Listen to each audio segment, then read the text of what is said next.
对付狡猾的狐狸。看他想怎么玩，我们这样玩。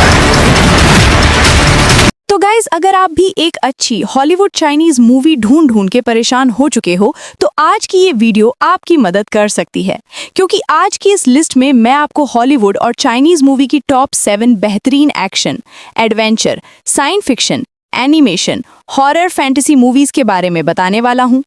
तो जिन मूवीज के अंदर आपको स्टोरी के साथ साथ बहुत ही कमाल के एक्शन सीन देखने को मिल जाएंगे, तो अगर आप भी अपने फ्री टाइम में एक ऐसी मूवी देखना चाहते हो जो कि आपके कीमती टाइम को डिजर्व करे, तो वीडियो को बिना स्किप किए एंड तक जरूर देखना। तो चलिए गाइस, बिना किसी देरी के वीडियो की शुरुआत करते हैं एक बहुत ही कमाल की मूवी से जिसका नाम है creation of the gods 2 demon force. इसकी IMDb रेटिंग 7+ है। ये एक पावरफुल पौराणिक फैंटेसी एक्शन फिल्म है जहां देवताओं और राक्षसों की जंग अपने चरम पर है। एक प्राचीन दैत्य जाति डीमन फोर्स वापस उठ खड़ी होती है और दुनिया को अराजकता में डाल देती है। इसी बीच एक नायक को देवताओं, इंसानों और राक्षसों तीनों के बीच संतुलन बनाना होता है। लेकिन असली धमाका तब होता है जब पता चलता है कि दानवों का राजा नायक के अतीत से जुड़ा हुआ है। अब क्या वो इस दानवी सेना को रोक पाएगा और दुनिया किसकी होगी? ये सब जानने के लिए आपको मूवी जरूर देखनी पड़ेगी।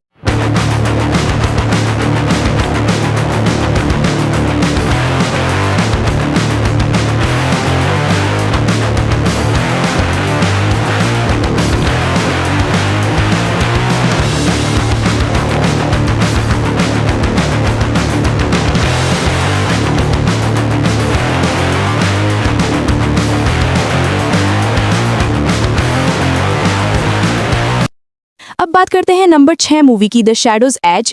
ये एक एक्शन मिस्ट्री थ्रिलर है जिसकी रेटिंग लगभग 6.3 है। इसमें हमें स्टोरी दिखाई जाती है एक एक्स एजेंट की जिसकी यादें टूट चुकी हैं, अतीत मिट चुका है, लेकिन अतीत उसे भूलने नहीं देता। एक के बाद एक उस पर जानलेवा हमले शुरू हो जाते हैं और हर हमले के पीछे एक ही सवाल, वो कौन है और उससे इतना डर कौन रहा है।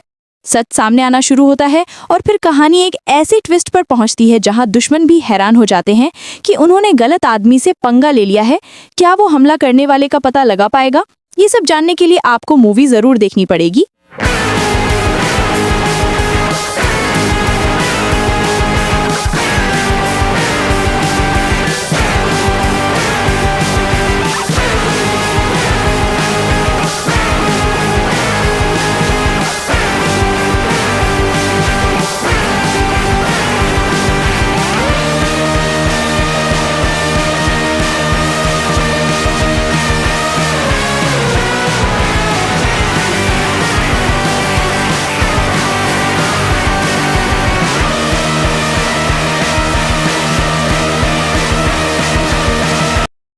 नंबर 5 पर आती है 2021 की जबरदस्त एक्शन मूवी नोबडी। इसकी IMDb रेटिंग 7.4 है। इस मूवी में हमें स्टोरी दिखाई जाती है एक बिल्कुल आम आदमी की जिसकी लाइफ नॉर्मल होती है, लेकिन एक रात उसके घर में घुस आते हैं कुछ चोर और बस इस छोटे से हादसे के बाद उसकी असली पहचान धीरे धीरे सामने आने लगती है। दरअसल ये आदमी नॉर्मल नहीं बल्कि सरकार का सबसे घातक क्लीनर रह चुका होता है। अब उसके खिलाफ आती है पूरी रूसी माफिया और भाई फिर जो एक्शन होता है ना, वो आपको सीट से उठने नहीं देगा। कैसे वो पूरी रूसी माफिया को घुटनों में लाता है, वो जानने के लिए आपको पूरी मूवी देखनी पड़ेगी।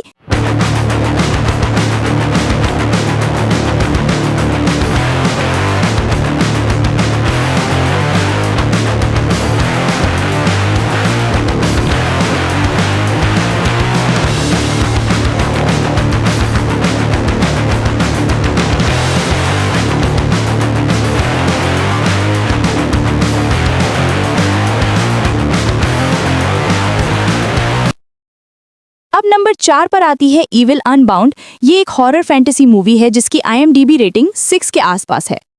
इस मूवी में एक छोटे से टाउन में एक पुरानी बुक खुलती है और उसके साथ खुलता है एक ऐसा डरावना सील जिसे कभी नहीं तोड़ा जाना चाहिए था। अब उस बुराई का कोई शरीर नहीं, लेकिन हर डर, हर साया उसी का रूप ले लेता है।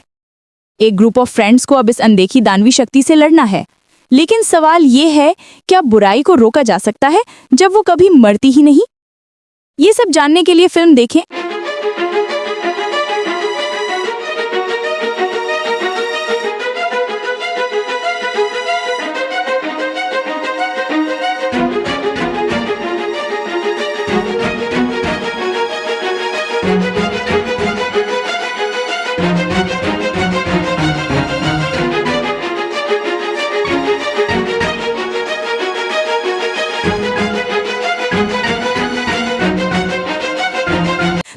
बात करते हैं नंबर 3 मूवी की, dead to rights. IMDb rating 5.7। ये एक एक्शन क्राइम थ्रिलर मूवी है जिसमें हमें स्टोरी दिखाई जाती है एक ऑफिसर की, जिसके ऊपर एक दिन एक झूठा मर्डर केस डाल दिया जाता है और अब वो खुद को बेकसूर साबित करने के लिए भाग रहा है, पुलिस से भी, माफिया से भी और एक ऐसे सच से भी जो किसी ने बताया ही नहीं था। लेकिन असली खतरनाक मोड़ तब आता है जब उसे पता चलता है कि जिस सिस्टम की वो रक्षा करता था वही सिस्टम उसे मारना चाहता है। अब क्या वो अपना नाम साफ कर पाएगा? ये जानने के लिए आपको मूवी देखनी पड़ेगी।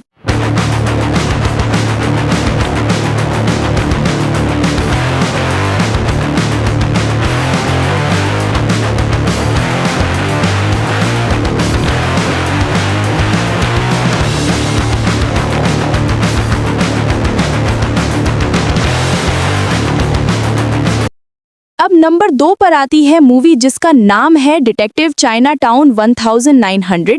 ये एक मिस्ट्री कॉमेडी एक्शन फिल्म है जिसमें IMDb रेटिंग 6.6 है।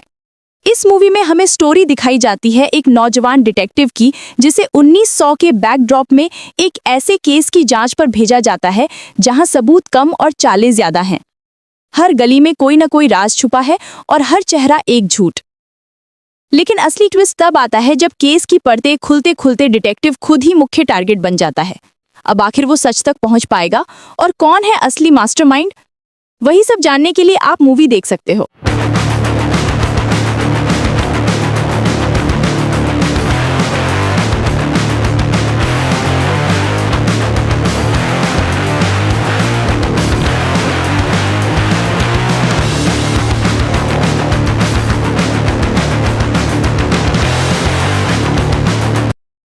तो गाइज अब बात करते हैं फाइनली नंबर 1 दमदार फैंटेसी एक्शन मूवी की, जिसका नाम है नेझा 2। ये 2019 में रिलीज हुई एक मिरेकल लेवल की चाइनीज एनिमेशन फिल्म का सीक्वल है। IMDb rating 7.5 out of 10। Movie में कहानी वहीं से शुरू होती है जहां पहली फिल्म ने सारा खेल अधूरा छोड़ दिया था। दुनिया को बचाने के बाद नेझा और आओ बिंग दोनों ही अपने शरीर खो देते हैं, लेकिन उनकी आत्माएं किसी तरह बची रहती हैं। यानी कि दोनों जिंदा तो हैं, लेकिन एक ऐसे रूप में जिन्हें कोई देख भी नहीं सकता। उधर ताई ज़ेन ये मानता है कि नेझा और आओ बिंग दोनों का वापस आना ही आने वाली महाविनाशकारी घटनाओं को रोक सकता है। इसलिए वो 7 कलर्ड प्रेशियस लोटस की मदद से एक बेहद खतरनाक पुनर्जन्म प्रक्रिया शुरू करता है। ये कमल सब कुछ सही कर सकता है और गलती होने पर सब नष्ट भी कर सकता है। यहीं से शुरू होता है असली ट्विस्ट। नेझा को समझ आता है कि शरीर वापस पाना सिर्फ ताकत नहीं, उसकी नियति का भी बड़ा इम्तिहान है। दूसरी तरफ आओ बिंग अपने अस्तित्व में उलझा है। दोस्ती निभाए या एक नए रास्ते पर चल पड़े, दोनों परीक्षाओं से गुजरते हैं, एक दूसरे से टकराते हैं और अपने अतीत की गलतियों से भिड़ते हैं। लेकिन खतरा तब असली रूप लेता है जब देवताओं और दानवों के बीच एक प्राचीन शक्ति जाग उठती है, जो नेझा की वापसी से डरती भी है और उसे रोकना भी चाहती है। क्या नेझा अपना शरीर वापस पा सकेगा? क्या आओ बिंग उसका साथ देगा? और क्या दोनों मिलकर उस शक्ति को रोक पाएंगे जो पूरी दुनिया को मिटा सकती है? ये जानने के लिए आपको मूवी खुद देखनी पड़ेगी।